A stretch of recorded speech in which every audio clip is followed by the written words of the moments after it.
Technique ক্লাসে তোমাদের সকলকে স্বাগত। আজকের আমাদের আলোচ্য বিষয় 2026 সালের সপ্তম শ্রেণীর দ্বিতীয় পর্যায়ক্রমিক মূল্যায়নের বাংলার প্রথম সেটের প্রশ্ন এবং তার উত্তর। তোমাদের দ্বিতীয় পর্যায়ক্রমিক মূল্যায়নে পূর্ণমান থাকবে 50, সময় পাবে তোমরা 1 ঘন্টা 30 মিনিট। তোমাদের এই ভিডিওটা শুরু করার আগে বলে রাখি, তোমরা যারা চ্যানেল নতুন আছো তারা অবশ্যই চ্যানেলটিকে সাবস্ক্রাইব করে রেখো এবং পাশে থাকা বেল আইকনটি প্রেস করে রেখো। তাহলে আমরা চলে আসছি প্রশ্নোত্তর পর্বে। তোমাদের থাকবে কাদ্দর কদ্দুর, নোট বই, মেঘচোর, দুটি গানের আত্মকথা, কাজী নজরুলের গান, স্মৃতিচিহ্ন, চিরদিনের, এগুলো থাকবে। এছাড়াও মাকু বা সহায়ক পাঠ থেকে তোমার যেটা থাকবে তৃতীয় থেকে পঞ্চম অধ্যায়, তৃতীয়, চতুর্থ এবং পঞ্চম অধ্যায়। আর বাংলা ভাষা চর্চা থেকে থাকবে তোমাদের বাংলা বানান, নানা রকম শব্দ এবং প্রবন্ধ রচনা। এগুলো তোমাদের থাকবে। ঠিক, নানা রকম শব্দের মধ্যে কি থাকছে, শব্দ দ্বৈত থাকছে, ধ্বনি থাকছে। ঠিক আছে, এগুলো তোমার থাকবে। এবার দেখো তোমাদের মাস ডিস্ট্রিবিউশনটা কেমন হবে। তোমাদের গদ্য থেকে দুটো এমসিকিউ থাকবে, 4টে 1 নম্বরের প্রশ্ন, দুটো 3 নম্বরের প্রশ্ন তোমরা পাবে, মোট পাবে 12 নম্বর। কবিতা থেকেও একই, দুটো এমসিকিউ, 4টে 1 নম্বরের প্রশ্ন, দুটো 3 নম্বরের প্রশ্ন, মোট 12 নম্বর পাবে।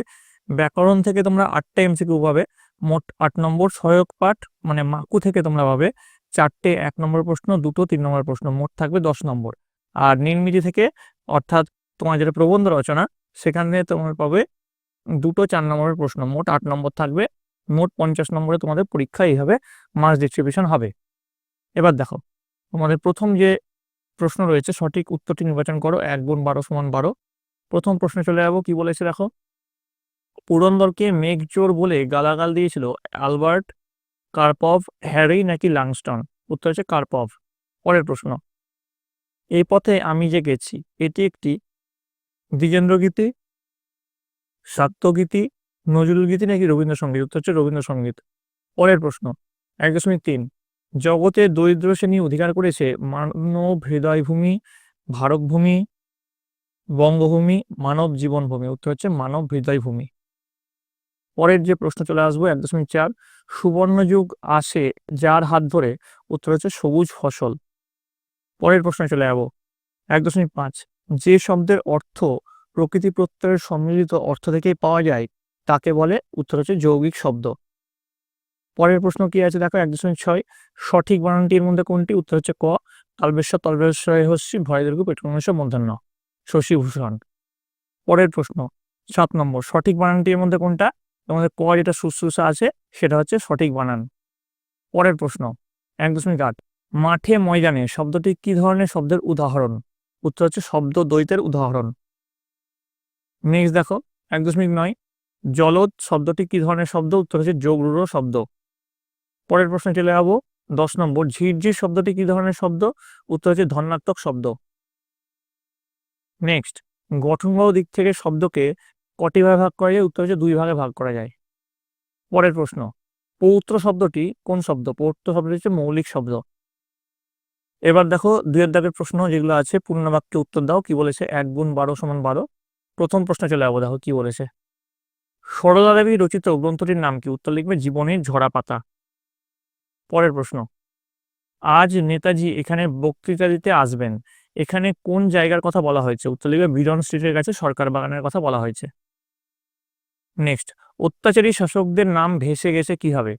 উত্তর লিখবে কাল বা সময়ের স্রোতে।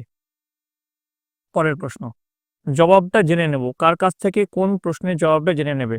উত্তর লিখবে মেজদার থেকে ছেলেটি জানবে ঝোলা গুড় কিসে দেয়, সাবান না পটকায়? পরের প্রশ্ন, একেবারে কখনো থেমে যায়নি, কার কথা বলা হয়েছে? উত্তর হচ্ছে অ্যামিবার। নেক্সট, তিনি দেখলেন তার মাথার কাছে বসে আছে এই সুন্দরী মেয়েটি, এই সুন্দরী মেয়েটির আসল পরিচয় কি? উত্তর লিখবে সুন্দরী মেয়েটির আসল পরিচয়, তার নাম অসীমা, সে কার্পভের মেয়ে এবং তার মা হলেন একজন বাঙালি মেয়ে। পরের প্রশ্ন, চিরদিনের কবিতাটির প্রেক্ষাপট কি? উত্তর লিখবে চিরদিনের কবিতাটির প্রেক্ষাপট হলো একদিকে যেমন গ্রামীণ মানুষের জীবনযাপনের কাহিনী, অপরদিকে আকাল ও দুর্ভিক্ষের প্রেক্ষাপটে মানুষের শ্রম ও জীবনশক্তি জয়ের কাহিনী। পরের প্রশ্ন 2.8, মূঢ় ওরা, ওকে মূঢ় বলা হয়েছে কেন? মূঢ় শব্দের কথার অর্থ হচ্ছে অজ্ঞ বা বোকা। অহংকারী ধনী বা সাম্রাজ্যলোভীরা মনে করেছিল তাদের তৈরি সৌধ চির স্মরণীয় হয়ে থাকবে, কিন্তু কালস্রোতে ভেসে যাওয়া জীবন যৌবন ধনমানের মতো তাদের নির্মিত সৌধ একদিন ভেঙে পড়বে, তাদের কথা তখন কেউ মনে রাখবে না। তাই তাদের কবি মূঢ় বলেছেন।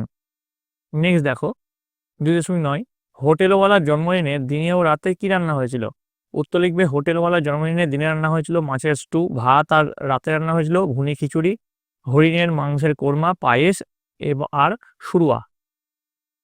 পরের প্রশ্ন, নাকুকে তৈরি করতে ঘড়িওয়ালার কত সময় লেগেছিল? উত্তর লিখবে 17 বছর। পরের প্রশ্ন, পরীদের রানী দেখতে কেমন? উত্তর লিখবে পরীদের রানী দেখতে খুব সুন্দর, তার গোলাপি মুখে খুব সুন্দর কালো কালো চোখ। নেক্সট দেখো 12 নম্বর, সোনাটিয়া কি নামে মাকুর পরিচয় দিয়েছিল? উত্তর লিখবে বেহারি। যে কোনো দুটি প্রশ্ন উত্তর দাও, 3 × 2 = 6। প্রথম প্রশ্ন চলে যাবো, দেখো মেঘচোর গল্পে পুরন্দর এবং অসীমার চরিত্র দুটি পরস্পর বিরোধী। বিজ্ঞান চেতনার প্রতিনিধি কে কোন ধারণার প্রতিনিধিত্ব করছে তা বুঝিয়ে লেখো। দেখো শুরু করবো এইভাবে, সাহিত্যিক সুনীল গঙ্গোপাধ্যায়ের মেঘচোর গল্পে দুই পরস্পর বিরোধী মনোভাব সম্পন্ন চরিত্রের পরিচয় পায়। এরা হলেন বিজ্ঞানী পুরন্দর চৌধুরী এবং কার্পভের কন্যা অসীমা। এবার দেখো বিজ্ঞানী পুরন্দরের সম্বন্ধে এখানে পয়েন্ট করবে, যে যেমন লেখা হচ্ছে তেমন লিখবে, আমি আর পড়ছি না। নেক্সট হচ্ছে অসীমার সম্বন্ধে পয়েন্ট করবে, যে যেমন এখানে লেখানো হয়েছে ঠিক তেমনি ভাবে লিখবে। যে শেষে লিখবে বিজ্ঞানী পুরন্দর বিজ্ঞানের শক্তিকে আপন স্বার্থে ব্যবহার করে মানব সভ্যতাকে ধ্বংসের পথে নিয়ে যাচ্ছিলেন, কিন্তু অসীমা বিজ্ঞানকে সভ্যতার কল্যাণেই ব্যবহার করতে চেয়েছে। ঠিক আছে, তো এইটুকু লিখলেই তোমাদের কিন্তু এই প্রশ্নের উত্তরটা হয়ে যাবে। খুব ইম্পর্টেন্ট প্রশ্ন, ভালো করে করে নিও এই প্রশ্নটা। আশা করি তোমরা সবাই টুকে নিয়েছো। এবার চলে যাবো পরবর্তী প্রশ্ন 3.2, আমার সোনার বাংলা গানটি রচনার প্রেক্ষাপট কি? গানটি পরে আর কোথায় ব্যবহৃত হয়েছিল? উত্তর লিখবে আমার সোনার বাংলা গানটি রচনার প্রেক্ষাপট দিয়ে লিখবে বঙ্গভঙ্গের প্রাক্কালে 1905 খ্রিস্টাব্দে তাৎক্ষণিক আবেগী গানটি রচিত হয় এবং ভক্তদের মাধ্যম থেকে গীত হয়ে তা সমগ্র কলকাতায় ছড়িয়ে পড়ে। পরবর্তীকালে বাংলাদেশ 1971 খ্রিস্টাব্দে স্বাধীন রাষ্ট্র হিসাবে পরিচিত হলে ওই দেশের জাতীয় সঙ্গীত হিসাবে গৃহীত হয়। নেক্সট দেখো 3.3, একরকম মনে করলে ভুল হবে উক্তিটি কার? কোন প্রসঙ্গের কেন বক্তা এমন উক্তি করেছেন? 1+2 আছে। প্রথম প্রশ্নের উত্তর, উক্তিটি কারদর কদ্দর বিজ্ঞানমূলক প্রবন্ধে প্রাবন্ধিক শিবতোষ মুখোপাধ্যায়ের। আর তারপরের পার্টের উত্তর হচ্ছে, হালকা কোনো পাখির হাওয়ায় তীরের মতো ছুটে চলে যাওয়া, অপরদিকে অত্যধিক ওজন নিয়ে একখানি হিপুর কাদা ভেঙে থপথপ করে যাওয়া, এই দুইয়ের গমন প্রসঙ্গে আলোচ্য মন্তব্যটি করা হয়েছে। আসলে গমন শক্তিকে বিচার করতে হয় সর্বদা দৈহিক ওজনের পরিমাণ হিসাব করে। পরের প্রশ্ন 4 দাগের প্রশ্ন, যে কোনো দুটি প্রশ্ন উত্তর দাও, 3 × 2 = 6। প্রথম প্রশ্ন দেখো কি হয়েছে, নোটবই কবিতায় কবি পাঠককে যে সত্যের কাছে পৌঁছে দিতে চেয়েছেন সেটি কি? উত্তর লিখবে বিশিষ্ট শিশু সাহিত্যিক সুকুমার রায় তার নোটবই কবিতায় শিশুমনের খেয়ালি কল্পনার জাল বুনেছেন। আলোচ্য কবিতায় এমন সব অবাস্তব প্রশ্ন উত্থাপন করেছেন যার উত্তর প্রশ্নের মধ্যে নিহিত আছে। আসলে বিষয়বস্তুর সারমর্ম তুলে ধরা কবির উদ্দেশ্য নয়, কল্পনা প্রবণ শিশুমনকে চমকে দেওয়াই কবির উদ্দেশ্য। পরের প্রশ্ন 4.2, স্মৃতিচিহ্ন কবিতায় কবি কোন স্মৃতিকে অবিনশ্বর ও নিত্য সমুজ্জ্বল বলেছেন? দেখো এর উত্তরটা ডিসপ্লে হচ্ছে, আমি আর পড়ছি না। যারা দৈত্য লেখা শুরু করবে যে চির বিরাজিত থাকবেন, এতটুকু লিখলেই তোমাদের এই প্রশ্নের উত্তরটা হয়ে যাবে। পরের প্রশ্ন 4.3, একটানা তার বিচিত্র ধ্বনি ওঠে। একটানা বলতে কি বোঝানো হয়েছে? বিচিত্র ধ্বনি কি? 2+1। উদ্ধৃত অংশটি কবি সুকান্ত ভট্টাচার্যের চিরদিনের কবিতা থেকে নেওয়া হয়েছে, এটা কবি হবে। ঠিক আছে, তারপরে দেখো পার্টের যে প্রশ্নের উত্তরটা সেটা এখানে লেখানো হচ্ছে, তোমরা একবার দেখে নিও। আমি একটু ভিডিওটা ফাস্ট ফরওয়ার্ড করে দিচ্ছি তোমাদের উদ্দেশ্যে। ঠিক আছে, এখান থেকে এতটা পল্লী বাংলাতে লিখলেই তোমাদের এই উত্তরটা শেষ হয়ে যাবে। ঠিক আছে, আশা করি তুমি লিখে নিয়েছো। ভিডিওটা লম্বা হয়ে যাচ্ছে, আমি তাই জন্য আর পড়ছি না। পরের প্রশ্ন 5 দাগের প্রশ্ন, যে কোনো দুটি প্রশ্নের উত্তর দাও, 3 × 2 = 6। প্রথম প্রশ্ন কি বলেছে, সার্কাসের লোকেদের জঙ্গলে থাকতে হয়েছিল কেন? উত্তর লিখবে সার্কাস দলের অধিকারী অর্থাৎ নোটো মাস্টার অনেকের কাছ থেকে জিনিসপত্র কিনে টাকা পয়সা শোধ না করেই ফেরার হয়েছিল। পুলিশ তাদের জিনিসপত্র বাজেয়াপ্ত করেছিল এবং সার্কাস দলের সকলের নামে হুলিয়া জারি করেছিল। পুলিশের হাতে ধরা পড়ার ভয়েই সার্কাসের লোকেরা পালিয়ে পালিয়ে বেড়াচ্ছিল এবং সেই কারণেই তারা বনের মধ্যে গা ঢাকা দিয়েছিল।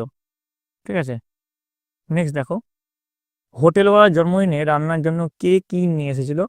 বটতলার পেছনে ছোট নদীটির ধারে কি কি শাকসবজি হয়? উত্তর লিখবে হোটেলওয়ালার জন্মদিনে রান্নার জন্য গয়লা 1 মণ দুধ দিয়ে গেছে এবং 5 বাতাসা কিনে এনেছে। এবার দেখো পরের পার্টের যে প্রশ্নটা আছে তার উত্তর, বটতলার পেছনে ছোট নদীটির ধারে মটরশুঁটি, গাছতলায় মিষ্টি, শাঁকালু, পালং শাক, টমেটোর ডুমুর, সজনে প্রভৃতি হয়। পরের প্রশ্ন চলে যাবো 5.3, পেয়াদা কোন ফাঁদে পড়েছিল? জঙ্গলে পাতা ফাঁদগুলি কেমন? তার বিবরণ দাও। উত্তর লিখবে পেয়াদা বাঘ ধরার ফাঁদে পড়েছিল। বাঘ ধরার ফাঁদ হলো অনেক দিনের পুরনো ফাঁদ। আগে যখন এখানে বসতি ছিল তখন গায়ের লোকেরা এই ফাঁদ বানিয়েছিল। মাটিতে দু মানুষ গভীর গর্ত খুঁড়ে তার উপর কাঠকুটো লতাপাতা দিয়ে ঢেকে রাখা হতো। বন্য পশু শস্য খেতে এসে ওই ফাঁদে অর্থাৎ গর্তে পড়ে যেত, উঠতে পারতো না। আসলে ওই ফাঁদে বাঘ ধরা পড়তো না, বুনো শুয়োর ওই ফাঁদে ধরা পড়তো। পরের প্রশ্ন, বাক্য গঠন করতে বলেছে 1 গুণ 2 সমান 2। প্রথম প্রশ্ন কি রয়েছে দেখো, টাপুর টুপুর, তারপরে রয়েছে খিলখিল। টাপুর টুপুর দিয়ে কি লিখবে? বাইরে টাপুর টুপুর বৃষ্টি পড়ছে। খিলখিল, শিশুটি মায়ের কথা শুনে খিলখিল করে হেসে উঠল। ঠিক আছে, এবার দেখো পরবর্তী কি আছে, নিচের যে কোনো একটি বিষয় অবলম্বনে 150 থেকে 200 শব্দের মধ্যে একটি প্রবন্ধ রচনা করো। কি কি বলেছে? দেশ ভ্রমণ আর পরিবেশ রক্ষায় ছাত্র সমাজের ভূমিকা। 6 গুণ 1 সমান 6, প্রতিটি প্রশ্ন মানে 6 করে আছে, যে কোনো একটি করতে বলেছে। দেশ ভ্রমণ সম্বন্ধে দেখো এখানে লেখানো হচ্ছে, তোমরা একবার দেখে নাও। দেখো একটু ভিডিওটাকে ফাস্ট ফরওয়ার্ড করে দিচ্ছি তোমাদের সুবিধার্থে। ঠিক আছে, দেশ ভ্রমণ সম্বন্ধে এখান থেকে এতটা লিখলেই তোমাদের এই রচনাটা হয়ে যাবে। ঠিক আছে, আমি আর পড়লাম না। আশা করি তোমরা সকলে ভিডিওটা পজ করে লিখে নিয়েছো। চলে আসবো পরবর্তী যে প্রশ্ন আছে সেই প্রশ্নে। দেখো, পরিবেশ রক্ষায় ছাত্র সমাজের ভূমিকা, এটাও দেখো এখানে ডিসপ্লে হচ্ছে, একবার দেখে নাও ভালো করে। ভিডিওটা ফাস্ট ফরওয়ার্ড করে দিচ্ছি আমি। এখানে উন্নতি চরম শিখরে উঠতে পারে, এত রোদে লিখলেই কিন্তু পরিবেশ রক্ষায় ছাত্র সমাজের ভূমিকা এই যে প্রবন্ধটা আছে তার উত্তরটা হয়ে যাবে। যেমন করে প্যারাগ্রাফ চেঞ্জ করে লেখানো হয়েছে ঠিক তেমনভাবেই তোমরা কিন্তু এখানে লিখবে। ঠিক আছে, তো এই গেল তোমাদের সপ্তম শ্রেণীর দ্বিতীয় পর্যায়ক্রমিক মূল্যায়নের বাংলার হলিস্টিক প্যাটার্নোলজি প্রশ্ন এবং তার উত্তর। তোমাদের যদি এই ভিডিওটা ভালো লেগে থাকে অবশ্যই একটু লাইক করবে, বন্ধুদের কাছে অনেক অনেক শেয়ার করবে। আর এর পরবর্তীতে তোমাদের কোন সাবজেক্টের প্রশ্ন উত্তর দরকার সেটা কমেন্টে জানাবে। কমেন্টে তোমাদের বিদ্যালয়ের নাম এবং কে কোন জেলা থেকে দেখছো সেটা কিন্তু লিখতে ভুলবে না। আর তোমাদের এই প্রশ্নে যে হুবহু পরীক্ষা আসবে তার কোনো ব্যাপার নেই, এরকম টাইপের প্রশ্ন আসবে। তোমরা বইটা পড়বে ভালো করে, যে চ্যাপ্টারগুলো বললাম। আমি তোমাদের জন্য চ্যাপ্টার ওয়াইজ যে কোশ্চেনগুলো আছে সেগুলো নিয়ে আসবো, তার জন্য তোমাদের সকলকে এই চ্যানেলের সঙ্গে যুক্ত থাকতে হবে। আর এরপর তোমাদের রায় মার্টিনের কোন স্কুলের প্রশ্ন চাও সেটাও কিন্তু কমেন্ট লিখে অবশ্যই জানাবে। তো তোমরা মন দিয়ে ভালো করে পড়াশোনা করো। তোমরা সকলে ভালো থাকো, তোমরা সকলে সুস্থ থাকো।